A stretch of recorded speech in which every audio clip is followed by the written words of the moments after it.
Yang pertama tentang manajemen sarana prasarana yang ada di sekolah. Jadi yang pertama itu, apakah sarana dan prasarana di sekolah ini sudah benar-benar memenuhi kebutuhan pembelajaran siswa? Untuk 100% belum. Jadi sudah kalau dipresentasikan 80 sampai 90% sudah. Nah, sesuai dengan kebutuhan. Saya masih dalam proses juga untuk supaya semua kebutuhan itu terpenuhi. Soalnya masih banyak kurang. Jadi masih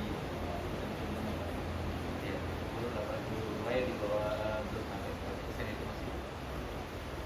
jadi untuk pertanyaan yang kedua itu Pak, menurut Bapak apa kelemahan terbesar dalam pengelolaan sarana dan prasarana sekolah? Untuk pengelolaan sebenarnya di perawatan. Kalau pengadaan setiap tahun kita selalu buat pengadaan alat-alat pembelajaran, mau sarana prasarana itu setiap tahun diperbaiki, ada perbaikan, kemudian ada pengadaan selalu setiap tahun. Tapi yang jadi masalah kendala paling besar adalah di perawatan. Nah, kurangnya tim untuk perawatan. Jadi untuk perawatan juga ada perawatan sehari-hari sebenarnya, pemeliharaan, perawatan tim. Selanjutnya Pak, apakah ada fasilitas sekolah yang kurang dimanfaatkan? Mengapa hal itu bisa terjadi? Fasilitas sekolah semuanya dimanfaatkan. Semua fasilitas sekolah itu dimanfaatkan, walaupun tidak optimal. Setiap lab itu dimanfaatkan, walaupun kadang hanya beberapa kali dalam setahun, beberapa kali dalam semester itu tetap. Nah, jadi pertanyaannya Mengapa hal itu bisa terjadi? kenapa bisa terjadi yang jelas di perencanaan pembelajaran kalau dia sarana pembelajaran, kalau perlengkapan yang lain sebenarnya sudah lengkap, pemanfaatannya juga jadi masalah. Ada beberapa pembelajaran gurunya lebih dari satu, sementara alat yang ada terbatas atau ruangan terbatas, kadang waktu bersamaan. Nah itu yang kendala juga. Jadi sehingga tidak semua guru memanfaatkan. Jadi menurut Bapak dengan adanya kalau adanya keterbatasan di sekolah, apakah ada pengaruh terhadap kualitas pembelajaran di kelas? Kalau pasti ada. Fasilitas yang kurang itu mempengaruhi pembelajaran. Semakin lengkap fasilitas, maka pembelajarannya juga semakin bagus. Kalau lengkap, bahan prakteknya ada, alatnya ada, kemudian pengajarnya lengkap, bisa mengajarkan dengan cara teknik yang terbaik, maka pembelajarannya pasti bisa bagus. Terus yang selanjutnya ini, apakah pengadaan sarana dan prasarana selama ini sudah sesuai dengan kebutuhan guru dan siswa? Sebenarnya sudah. Kenapa? Pada dasarnya sekolah sebelum membuat pengadaan itu sudah meminta guru untuk mengusulkan apa yang dibutuhkan dalam pembelajaran. Nah, secara bertahap sekolah menyediakan. Bisa saja keperluan apa yang dibutuhkan tahun pelajaran ini itu diminta sudah dari tahun sebelumnya. Nah, bisa saja karena keterbatasan anggaran dan lain-lain dan sebagainya yang dibelanjakan tidak tidak semuanya yang diminta oleh guru yang bersangkutan itu diminta, tapi bisa bertahap. Tahun ini apa dulu yang paling urgent yang dulu. Baik Pak, saya lagi Pak, pertanyaannya Pak. Menurut Bapak seberapa besar pengaruh anggaran sekolah terhadap kualitas fasilitas yang tersedia saat ini? Besar pengaruhnya, sangat pengaruh.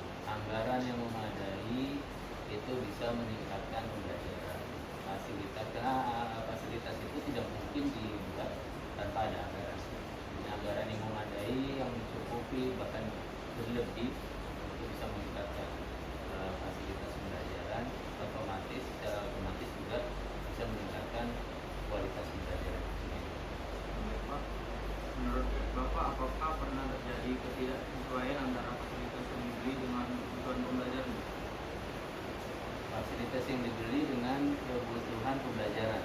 Nah, kalaupun ada, itu miskomunikasi. Nah, bisa saja yang diminta alat A, ternyata yang dibeli B, atau salah pemesanan, salah miskomunikasi antara yang meminta barang terhadap penyedia.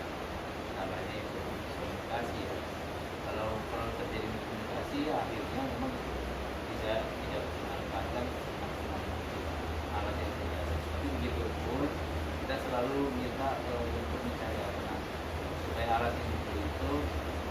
tetap bisa bermanfaat, bisa digunakan dengan maksimal. Di pembelajaran misalnya topik yang berbeda itu untuk memaksimalkan sesuatu yang tidak kita pesan, misalnya itu salah gitu. Tapi itu kecil ya, jarang sekali kejadian. Karena memang pemenuhan kebutuhan itu berdasarkan apa yang diminta. Jadi jarang sekali. Jadi tadi komunikasi kalau bisa kita kembalikan kreatur ya, kembali pengajaran. Tapi kalau tidak ya itu alihkan ke manfaat yang lain yang bisa digunakan para teman. Pak, menurut Bapak, apakah sekolah lebih fokus pada pembangunan fisik dibanding peningkatan kualitas pembelajaran? Nggak mungkin. Kalau hanya fisik yang dibangun tanpa proses pembelajaran yang memaksimalkan proses pembelajarannya, harus sinkron. Jadi tujuan peningkatan sarana prasarana adalah untuk meningkatkan kualitas pembelajaran. Tidak boleh ada tujuan lain untuk peningkatan sarana prasarana ditingkatkan tapi tidak ada hubungannya dengan pembelajaran. Harus semuanya ada hubungannya. Kalau bangunan misalnya kita mau perbaiki adalah tujuannya untuk meningkatkan pembelajaran, kenyamanan belajar dan lain sebagainya. Jadi semuanya penting. Pembelajaran, kualitas pembelajaran itu penting, sarana prasarana penting, dan semuanya saling terkait. Tidak bisa terlepas satu dari lain. Mana kita mau belajar kalau fungsi mejanya nggak ada, kita mau maksimal belajar. Jadi memang kita pembelajarannya tanpa fungsi dan meja, tanpa papan tulis. Jadi kalau kita masih sekolah yang menggunakan itu, kita tanpa itu kelas yang nyaman, kemudian sekolah yang nyaman. Jadi semuanya harus terkait untuk meningkatkan kualitas. Pak, apakah fasilitas teknologi di sekolah sudah mampu mengikuti perkembangan pendidikan masa kini? Untuk teknologi fasilitas kita sudah ada beberapa bantuan ya, beberapa ada satu kemarin bantuan papan panel ya, ada pusat smartboard ya, papan panel kita itu ada pusat juga, itu sudah layak menurut saya untuk mengikuti teknologi.